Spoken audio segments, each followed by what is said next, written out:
Ready for a smart hummingbird feeder? Welcome back to Techstination. I'm Fred Fishkin. With us from Bird Buddy is CEO Franci Zidar. Hi, Franci. Hey, Fred. Great to see you again. Lots of us hummingbird enthusiasts are pretty excited about this. Your hummingbird feeder is now available following a very successful campaign on Kickstarter. Congratulations. Thank you. Yeah, I am equally excited and a little bit humbled by the reception of this product, quite honestly. I learned a lot about hummingbirds over the past year and a half. I'm not from the US, and I'm not sure if you know, but hummingbirds are not exclusive to the US, but they don't really frequent Europe at all. So we don't get to have that experience, but it's a beautiful species of birds that has a beautiful story, that migrates a lot, that needs every 15 minutes to eat, to survive. And yeah, I think it's been a beautiful journey building this product and learning about this beautiful animal. Well, tell us more about the feeder. This is really a follow-on to the very successful smart bird feeder that you've had on the market now for some time. Yep, it is. So it was one of the first things that came to mind basically as soon as we completed and started shipping our original smart bird feeder, right? Hummingbird feeder or feeding is a thing.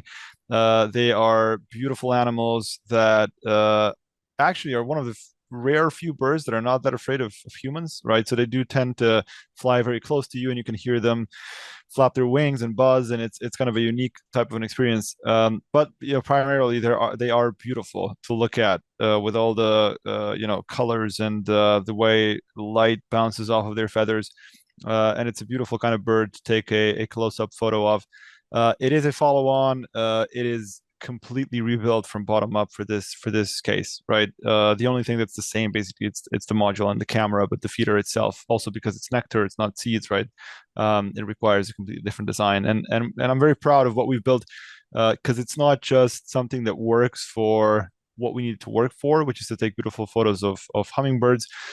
It is also extremely functional and thought through in terms of maintaining it, right? Because yeah, fun fact: hummingbirds remember how often you refill your hummingbird feeder, so they know what to expect. So if you have like a hummingbird that flies around your neighborhood, if you have the most replenished hummingbird feeder, they'll come to you more often and expect more from you, right? So we've really put a lot of effort into trying to make this really easy to maintain and clean, which is kind of an essential part of using that kind of product. If you're going to feed them, you have to make sure you're doing it safely, right? Yes, correct. And that goes for bird feeding as well as for hummingbirds, right? Well, I've been a fan of your smart bird feeder, which takes great snapshots and videos of visitors, including the squirrels, and Yes. identifies the types of birds visiting. With hummingbirds in North America, there really isn't a lot of variety. You've got the ruby throats, and that's pretty much it in North America. Maybe once in a while, somewhere, some other varieties appear. So identifying is not as big a part of this as it is with the other bird feeder. It less so for sure, right? I think that all in, I might be completely off on this one, but I think there's hundreds of species of hummingbirds. But it is true that the ones that frequent in the US are probably around four, right? Annas, rubies, I forget what the others are, but yeah, the four or five that are really kind of frequent visitors of hummingbird feeders in the US. It's still not trivial to recognize the distinction, or I should say, to distinct between the different species, right? Because sometimes, depending on the angle, it can be very nuanced, right? Uh, so it is basically a part of the core feature set. Still, it is, I guess, less important. And one thing that I've learned anyway is that even through our original smart bird feeder experience, people appreciate us being able to recognize bird species. They really are more interested in just getting beautiful photos of birds, right? And once you, especially if you're an avid birder, you know the species anyway, right? So what you really want is to get up close and personal with the birds in your backyard. Right. Well, the Cardinals love my bird buddy Yeah. feeder. That's for sure. Lots of them there. So it doesn't make it any less fun if there aren't a great number of varieties of hummingbirds. What is interesting sometimes, and I don't know if it can distinguish, is the males have the ruby throat and the females don't. Yeah. It's one thing that people will notice.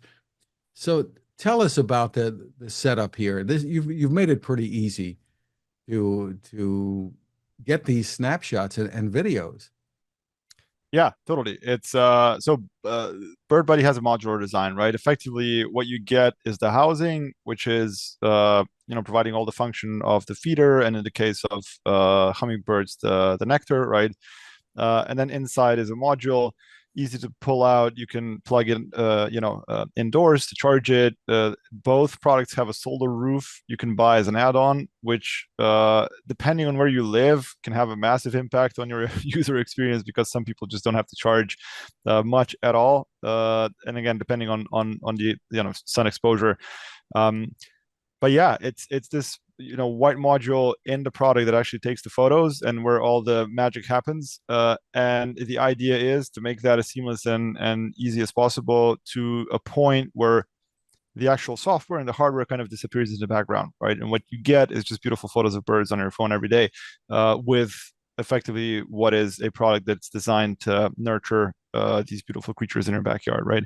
The one kind of cool characteristics of the hummingbird feeder on top is that the main kind of bottom of the housing, right, where hummingbirds are expected to land and where the flower petals are for them to drink, is red colored, and it's transparent red, right, which means that you do not have to put any kind of color additives to your nectar, which is highly discouraged, right? You shouldn't be doing that. You should really only put either sugar water or buy purpose made nectar for hummingbirds. Never put in coloring, and the job of that coloring is now done by the actual hardware, right? So the housing of the actual product does that for you, so you don't have to add any color to it. And it's very easy to make the nectar too. Lots of recipes that people can find, but it's basically one recipe, I suppose. Sugar and So, water, yeah. so tell us about the pricing and availability. So it's 239 for the base product without the solar roof, and 299 with the solar roof.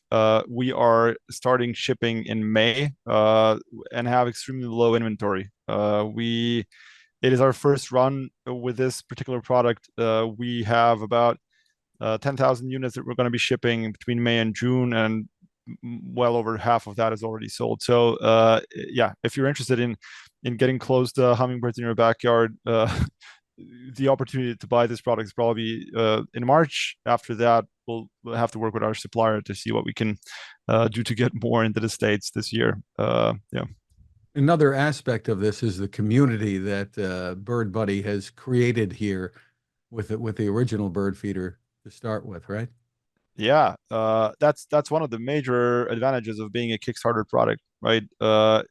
Basically, as a part of that experience, you get a community that's there for you when you're building the product, giving you feedback, sharing thoughts on features, and that's that, it really positions you to be building a product that people actually want. So that's been a great experience, and now, yeah, that community is kind of growing into a bit more broad community of people that just love nature in their backyard, right? And it's birds and it's hummingbirds, and then it goes to butterflies and bees, and it's people that care about biodiversity and nature in their backyard. And it's an essential part of Bird Buddy as I see it today. You created Bird Buddy Explore for people even who they can use that even if they don't have a feeder, right? Yes. So there is a feature in the app where you can connect to feeders around the world, and you can engage with nature from Hawaii and Alaska and Papua New Guinea, and it's a really cool feature. It is like one of the things that is actually beautiful to me, but is from a kind of business perspective not great for that particular feature. Is that we found out that people care a lot more about nature that's around them, right? So birds, like photos of birds and photos of hummingbirds and whatever's in either at your family's house or at your house is what really matters to you, right? And it's what really matters to our users. So having access to these cameras around the world really is for people that don't have a bird buddy. more compelling, right? For people that have a bird buddy, it's a kind of a nice to have, but it's definitely not an essential thing, which is it's interesting, and to me it's kind of beautiful because it really speaks to the connection of nature that's kind of in your immediate vicinity, right? Yeah. Just terrific. So for more information, the site is mybirdbuddy.com. Congratulations, Franci, on all the work that you're doing, and Thanks, Fred. thanks for spending time with us. Thank you for being a customer. Thank you.